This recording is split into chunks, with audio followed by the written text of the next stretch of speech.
ویسے میں سوچ رہا تھا یا اللہ تو آسمانوں سے اتار کے اس مینار تک پہنچا سکتا ہے تو مینار سے نیچے بھی اتار دے.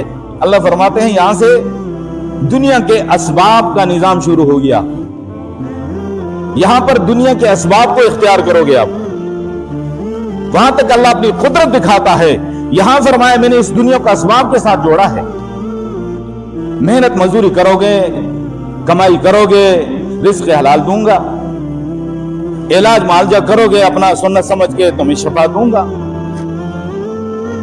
سنت کے مطابق نکاح کرو گے تمہیں اولاد دوں گا. اسباب سے اللہ نے جوڑ دیا ہے. اب ایک شخص نہ کاروبار کرتا ہے, نہ کام کاج کرتا ہے, کچھ بھی نہ کام کا نہ کاج کا, دشمن اناج کا بیٹھا ہوا ہے اور کہتا ہے یار مجھے مالی وسعت ملے, مالی فراوانی ہو, مالی حیثیت میری بہتر ہو, میں مالی طور پہ مستحکم اور مضبوط ہو جاؤں. نہیں, یہ اللہ کا قانون نہیں ہے. قدرت ہے, قانون نہیں ہے یہ اللہ کا. اللہ کہتا ہے تو حرکت کرے گا پھر برکت ہوگی. اس سے آگے کہتا ہے جی حضرت دعا کرے میری اولاد نہیں.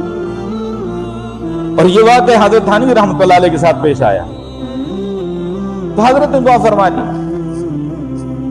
اس کے بعد کچھ عرصے کے بعد دوبارہ کہا حضرت دعا فرما دیں. تو حضرت نے پوچھے جناب آپ کی شادی کا کتنا عرصہ ہوا ہے؟ فرمایا میری شادی ہوئی ہی نہیں. حضرت مسکرائے اور فرمایا کہ اس اسباب اختیار کرو گے تو پھر اللہ تبارک و تعالیٰ اولاد کی نعمت عطا کرے گا. یہ کیسی بات کر رہا ہے تو اللہ نے اس دنیا کو اسباب سے جوڑا ہے.